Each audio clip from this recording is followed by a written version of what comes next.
इसकी आवाज़ सुनकर आप आइडिया लगा सकते हैं कि ये कितना क्रिस्पी बना है। सिर्फ 2 मेन इंग्रेडिएंट्स, चना दाल और मूंगफली, और तैयार है महीनों चलने वाला ये स्वादिष्ट मिक्सचर। आज की रेसिपी बिल्कुल सिंपल है, तो बिना देरी किए चलिए आज की रेसिपी बनाना शुरू करते हैं। हेलो फ्रेंड्स, मेरा नाम है विजय और आप देख रहे हैं आपका अपना चैनल कुकिंग विद विजय।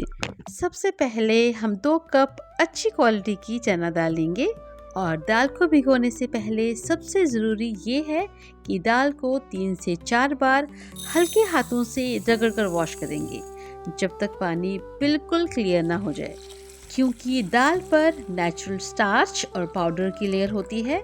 अगर ये स्टार्च नहीं निकला तो सोकिंग के वक्त दाल स्लिमी हो जाएगी और फ्राई करते वक्त आपस में चिपक जाएगी। यहाँ पर मैंने 3 से 4 बार दाल को अच्छे से वॉश कर लिया है।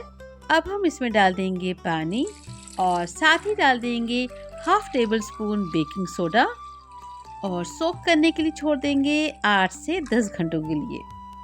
सोडा डालना कोई ऑप्शन नहीं है, ये बहुत ज़रूरी है, क्योंकि सोडे की वजह से दाल के अंदर माइक्रोस्कोपिक होल बन जाते हैं। जब हम इसे गर्म तेल में डालते हैं तो वो गैप एक्सपैंड होते हैं, जिससे दाल एकदम हल्की और फुली हुई बनती है। लेकिन अगर आपने सोडा स्किप किया तो आपकी दाल खस्ता नहीं बल्कि कड़क बनेगी। तो अगर आप अपने दांतों का ख्याल रखना चाहते हैं तो सोडा ज़रूर डालें। दाल को हमने 8 से 10 घंटे के लिए भिगोने रख दिया था और अभी आप देख सकते हैं कि दाल कितनी फूली हुई है। और अब हमें इसे तब तक धोना है जब तक इसकी सफ़ेद झाग और सोडे की स्मेल पूरी तरह से निकल ना जाए, क्योंकि अगर सोडे का झाग रह गया तो फ्राई करते वक्त आपका तेल उबलकर बाहर आ सकता है और नमकीन में एक कड़वा टेस्ट रह जाएगा। इसीलिए हमें दाल को तब तक अच्छे से वॉश करना है जब तक कि पानी क्रिस्टल क्लियर ना हो जाए। इसीलिए हमें इसे कम से कम 5 से 6 बार वॉश करना ही पड़ेगा। दाल को अच्छे से वॉश करने के बाद अब हम छन्नी की मदद से दाल को पानी से अलग कर देंगे और ध्यान रखेंगे कि इसमें बिल्कुल भी पानी ना रहे।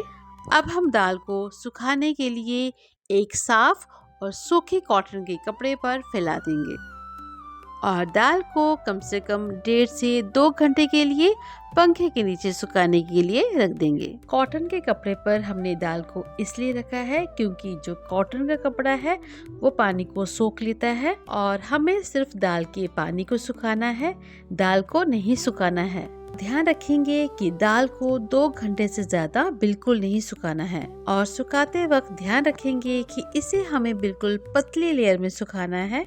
यहाँ पर हमें ध्यान रखना है कि इसे धूप में नहीं सुखाना है, वरना ये पत्थर जैसी सख्त हो जाएगी। लेकिन अगर बाहर हवा चल रही है तो आप इसे बाहर रख सकते हैं, लेकिन कॉटन के कपड़े से ऊपर से ढक के रखेंगे ताकि दानों से पानी तो सूख जाए पर दाल ड्राई ना हो। यहाँ पर आप देख सकते हैं कि हमारी दाल अच्छे से सूख चुकी है। दाल को चेक करने के लिए आप दाल को अपनी हथेली पर लें।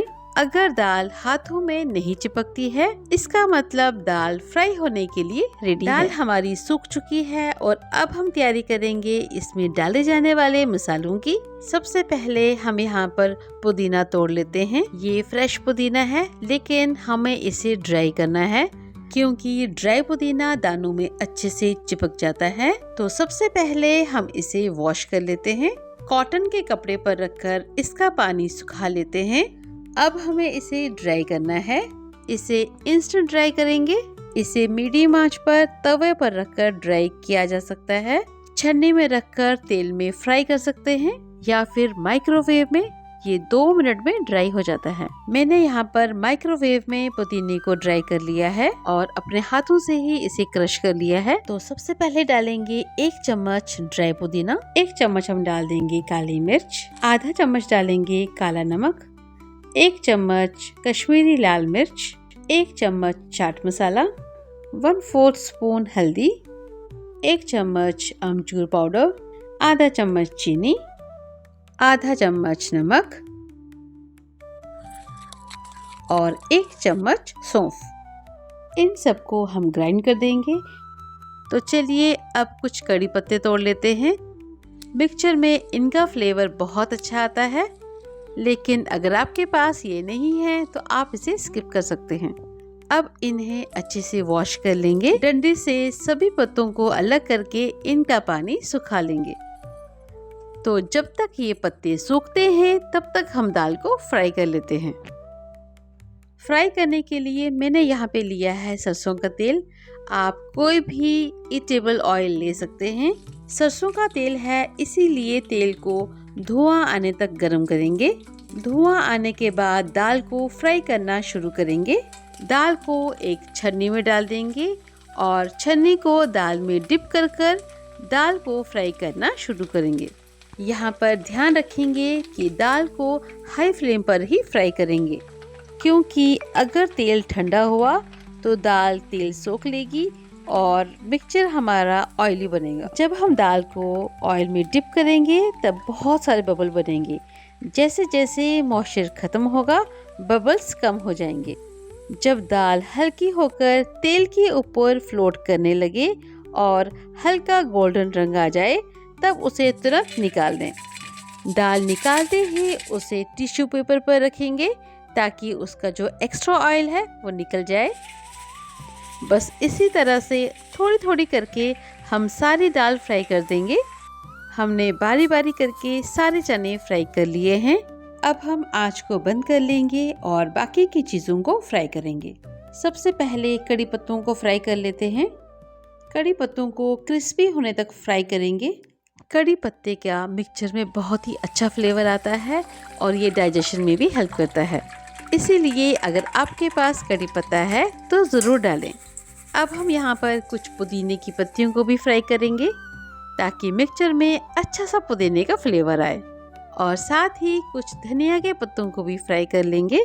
ये सब फ्राई होने के बाद बहुत क्रिस्पी हो जाते हैं, इसीलिए हम हाथों से ही क्रश करके इन्हें मिक्सचर में मिक्स कर लेंगे। आंच को बिल्कुल स्लो रख देंगे ताकि तेल ठंडा ना हो जाए। अब हम एक कटोरी मूंगफली के दानों को भी फ्राई कर लेंगे। मूंगफली फ्राई करने के लिए ज़्यादा गर्म तेल की ज़रूरत नहीं है, इसलिए फ्लेम को मीडियम ही रखें।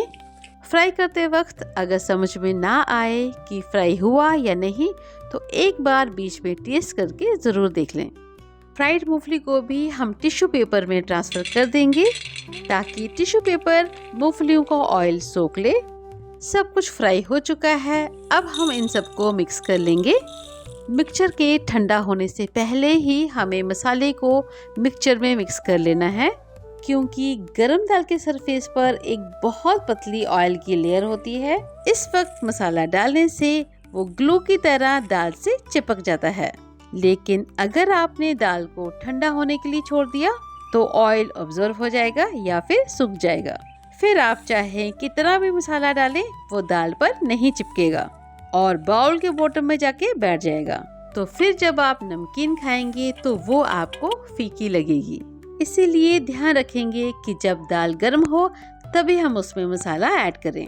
हमारे चने दाल और मूंगफली का मिक्सचर बिल्कुल रेडी है। देखिए हर एक दाने पर मसाले की कोटिंग कितनी परफेक्ट आई है और कड़ी पत्ते का ग्रीन कलर कितना फ्रेश लग रहा है। इसे पूरी तरह ठंडा होने के बाद आप एक एयरटाइट कंटेनर में स्टोर करके 1 से 2 महीने तक एंजॉय कर सकते हैं।